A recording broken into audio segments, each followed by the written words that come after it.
that's an interesting thing because, we talk about the tariff side of stuff. And I forgot who it was this week. One of the big guys from Fitzgerald, Cantor Fitzgerald, who said, you know, people don't realize that tariffs are a great political thing if used correctly. And we rebuilt things like Japan and Germany all on tariffs through the Marshall Plan. And if we don't make it, we shouldn't tariff it. If we make it, then and export it, and people export stuff to us and they tariff our stuff, we should tariff theirs. Yeah, and that's the way that I've always looked at it is, look, I think ideally, and we all know this, like tariffs, the increased cost of the one thing that is disingenuous that Trump is talking about is Trump's like, we're going to make so much money off the tariffs. No, you're not. Okay, that money is just coming directly out of consumers' pockets, right? Yeah. So, meaning it's fungible. I mean, we're just moving money from one column to the other. So that's not accurate.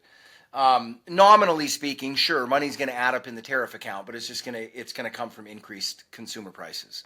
But where I think it's crazy to have this conversation is if another country is tariffing your goods. And I think everything works better for consumers, for businesses, for everything if we don't have tariffs. So to get to what we're talking about specifically, Trump's tariffs as it relates to China, I'm all for them.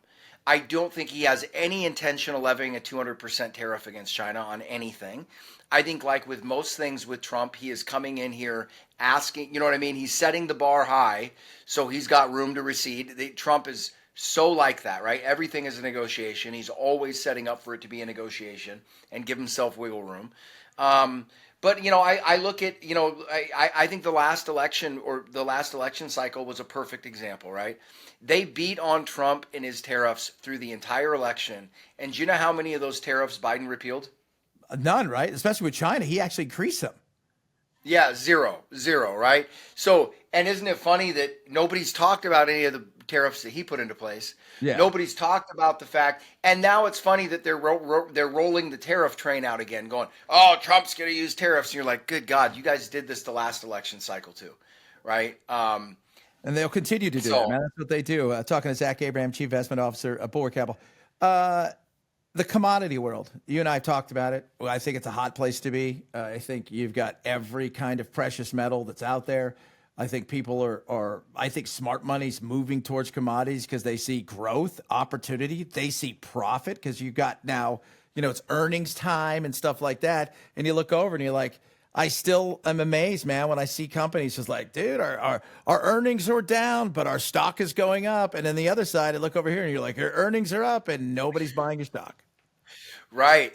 Well, so the good news is that we are starting to see things change. And depending on how close you're keeping up on it, you'll be able to see it too. It seems like every single day we're getting another bullish uranium nuclear energy argument coming out. Okay. Look, all you got to know for that is own uranium miners. There's just not enough uranium out there. That is not an investment recommendation, but that's going to be a big story going through, let's say for the next, I think 5 to 10 years, if not longer, when you consider the cycle and how long it takes to get nuclear reactors put into place. All of these things that we're talking about in the commodity cycle, for the most part, a lot of them are just inevitabilities, right? The question is, it was like yesterday. It came out, somebody said something else. One of the other tech companies said, yeah, we're going to need nuclear. And one of our nuclear stocks that we own on that day was up 40%. And we keep talking about how it's so bizarre because as technologically advanced as everything has gotten, it's also created the most, in my opinion, in terms of valuation and fundamentals, it's also created the dumbest market of all time. Like today, another classic one. And people go, what do you mean? And I go, a stock shouldn't move up 40% in a day. Okay, what that tells you usually is that something unbelievable has happened to that company.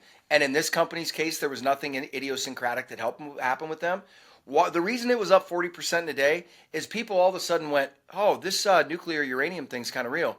We might want to buy a stock. Right? And a bunch of people did that on the same day. And then they realized how stupidly cheap the stock was. And the stock just went. It's showing you that a market is just, today, Taiwan Semiconductors, you've heard me talking about them for a long time. Their stock's up 11% on the day. Why? because earnings came in better than people expected. Better than who expected, right? We've been talking about this over and over, saying Taiwan Semiconductor's revenues are going way up. It doesn't matter what anybody says. All of the people that that they do business with are raking in record profits. What do you think is going to happen with them? So if you're waiting for the market to give you a tap on the shoulder and tell you it's time to get into these things, it's not going to happen. And quite honestly, I think you'll miss the parade. But you're nowhere close to missing it yet, Chad, because like you said, as overpriced as the vast majority of the market is, you flip over and look at this stuff, it is so cheap it's stupid. It's so cheap it's stupid.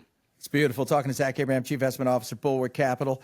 People want to reach out to you. They're like, man, I want to get us. I always say, somebody came up to me. He goes, hey, today actually, because I'm at Texas State Fair, and they're like, hey, I want to do that thing you call the what? And I said the second opinion. They said, yeah, people want to jump. They want to get a second opinion, as I like to call it, or a risk review. What do they do? Yeah, give us a call, 866-779-RISK, or just go to the Bulwark website, bulwarkcapitalmanagement.com. We're easy to find. You can Google our podcast, knowyourriskradio.com, Know Your Risk Radio podcast. Not hard to find, man. We're out all over the place, so should be able to find us pretty easy. I love it, brother. You have yourself a good one. We'll do it again next week. All right. Thanks a lot, pal. Have a good one. Investment advisory services offered through Trek Financial LLC, an SEC-registered investment advisor. The opinions expressed in this program are for general informational purposes only and are not intended to provide specific advice or recommendations for any individual or on any specific security. Any references to performance of securities are thought to be materially accurate, and actual performance may differ. Investments involve risk and are not guaranteed. Past performance doesn't guarantee future results. Trek 24308.